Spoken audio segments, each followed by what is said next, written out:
Hi అండి. ఈరోజు ఒక నాన్ వెజ్ వెరైటీ చేయబోతున్నానండి మా మామయ్య చెప్పిన మసాలాలతో. ఎలా చేస్తాను ఏంటి అనేది ఈరోజు వీడియోలో చూద్దాం. నమస్తే, అస్సలం వాలేకుం, welcome to my channel Asim home vlogs.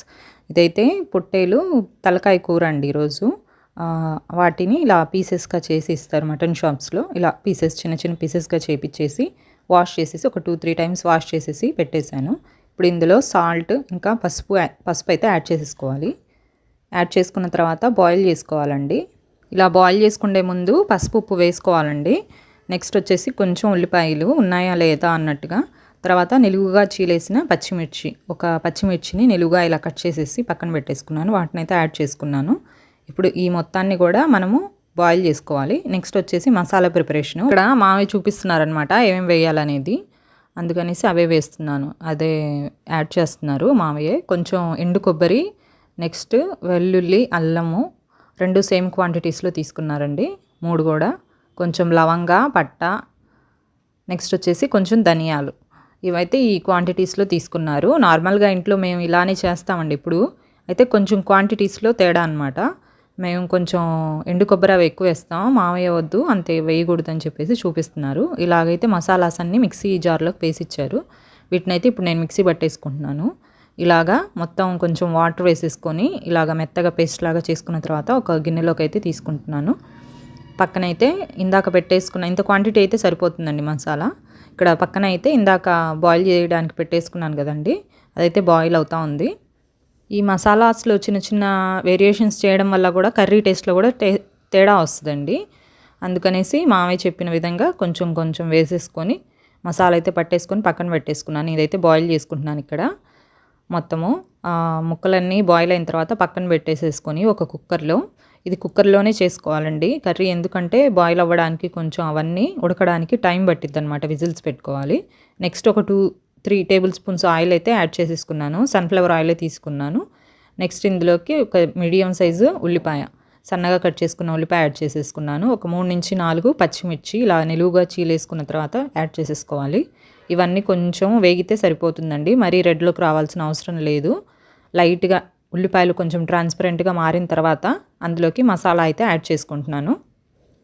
Masala add చేసేసుకున్న తర్వాత వేపుకోవాలండి. అలానే మొత్తం వేసేసుకొని కుక్కర్ పెట్టేసుకోకూడదు. మొత్తం మసాలా అంతా వేగిన తర్వాత మాత్రమే నెక్స్ట్ ఇంగ్రీడియంట్స్ యాడ్ చేసుకోవాలి. ఇప్పుడే యాడ్ చేసేసుకున్నామంటే మసాలా పచ్చిగా ఉండి కర్రీ మొత్తం పచ్చి వాసన వస్తుంది.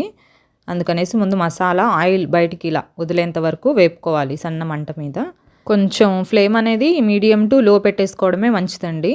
ఎందుకంటే మనం ఇప్పుడంతా స్టీల్ పాత్రలు వాడుతున్నాం కాబట్టి తొందరగా మారుతూ ఉంటాయి ఎంత హెవీ బేస్ తీసుకున్నా కూడా.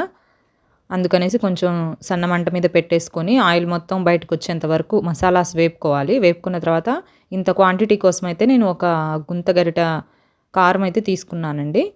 దీన్నైతే ఇలా వేపుకోవాలి. కారాన్ని కూడా పచ్చివాసన పోయేంత వరకు మొత్తాన్ని మసాలాతో పాటుగా వేపుకోవాలి. ఇలాగా సిమ్లోనే ఉంచేసి వేపుకోవాలండి. మరి హై కానీ ఎక్కువ ఫ్లేమ్ పెట్టేసుకొని వేపుకున్నామంటే మళ్ళీ కర్రీ మొత్తం బ్లాక్గా వచ్చేస్తుంది. ఇలాగ రెడ్లోకి వచ్చేంత వరకు ఆ కారంలో ఉన్న ఆయిల్స్ మొత్తం రిలీజ్ అయ్యేంత వరకు ఇలా వేపుకుంటే సరిపోతుంది. స్పైసెస్ కూడా మనం కారము అలాంటివి, ధనియాల పొడి అలాంటివి వేపుకుంటేనే, ఎంత వేపుకుంటే అంత టేస్ట్ అంటండి. కొంచెం లో ఫ్లేమ్లో పెట్టేసుకొని వేపుకోవాలి. ఇలా మొత్తం మసాలా మొత్తం వేపుకున్న తర్వాత నెక్స్ట్ ఇక్కడ పక్కన బాయిల్ చేసి పెట్టుకున్న ముక్కలని యాడ్ చేసుకుంటున్నాను ఇందులోకి. మొత్తం యాడ్ చేసుకున్న తర్వాత మిక్స్ చేసేసుకొని అవి కూడా మొత్తం మసాలా అంతా ముక్కలకు పట్టేసేంత వరకు కూడా మిక్స్ చేసుకోవాలండి. ఈ కొంచెం మసాలా తేడా వల్ల కూడా కర్రీ టేస్ట్లో తేడా వస్తుందండి. నేను చాలాసార్లు చూశానన్నమాట. నా ప్రకారంగా వేస్తే ఒక టేస్ట్ వస్తుంది, ఇలా మామయ్య చెప్పిన ప్రకారంగా వేస్తే ఇంకో టేస్ట్ వస్తుంది అనమాట. మీరు కూడా ఇలా ట్రై చేసి చూడండి. నెక్స్ట్ ఈ జార్లో మసాలా తీసేసిన తర్వాత కొంచెం వాటర్ వేసేసి ఆ వాటర్ కూడా ఇందులోకి యాడ్ చేసేసుకుంటున్నాను. ఈ మసాలా మొత్తం ముక్కలకు పట్టేసిన తర్వాత ఒక 1/2 గ్లాస్ వాటర్ అయితే యాడ్ చేసుకున్నాను ఇందులోకి. యాడ్ చేసేసుకొని మొత్తం కలిపేసుకుంటున్నానండి. ఈ క్వాంటిటీ అయితే ఒక 2 తలకాయలండి. ఒకటైతే చిన్నవి అనేసి 2 అయితే తీసుకొచ్చారు, ఒకటి కాదనమాట ఇది. అందుకనేసి పెద్ద కుక్కరే పెట్టేసుకున్నాను. ఇది మామూలుగా మనం గిన్నెల్లో అలా చేస్తే ఉడకదండి కర్రీకి, మనం కంపల్సరీగా కుక్కరే పెట్టేసుకోవాలన్నమాట.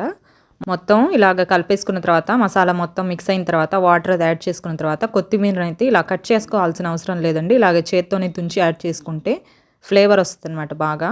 అందుకనేసి చేత్తో ఇలా తుంచేసుకొని యాడ్ చేశాను కర్రీలోకి. మొత్తం మిక్స్ చేసేసుకుంటున్నాను మళ్ళీ ఒకసారి.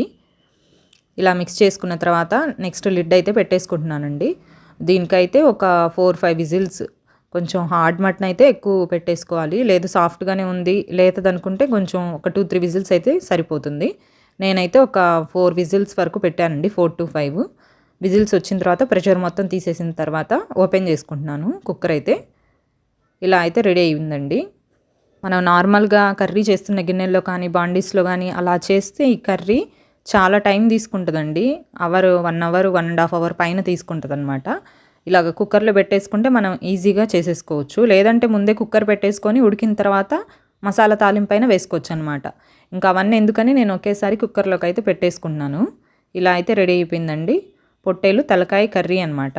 పొట్టేలు తలకాయ కూర. నాన్ వెజ్ ఇష్టపడే వాళ్ళకి ఈ వీడియో యూజ్ అవుతుందని అనుకుంటున్నాను. కర్రీ అయితే చాలా బాగా వచ్చిందండి, చాలా బాగా టేస్టీగా కూడా ఉంది. మీరు కూడా ట్రై చేయండి. రెసిపీ నచ్చితే లైక్, షేర్, సబ్స్క్రైబ్ చేయండి. Stay healthy and happy. Bye అండి.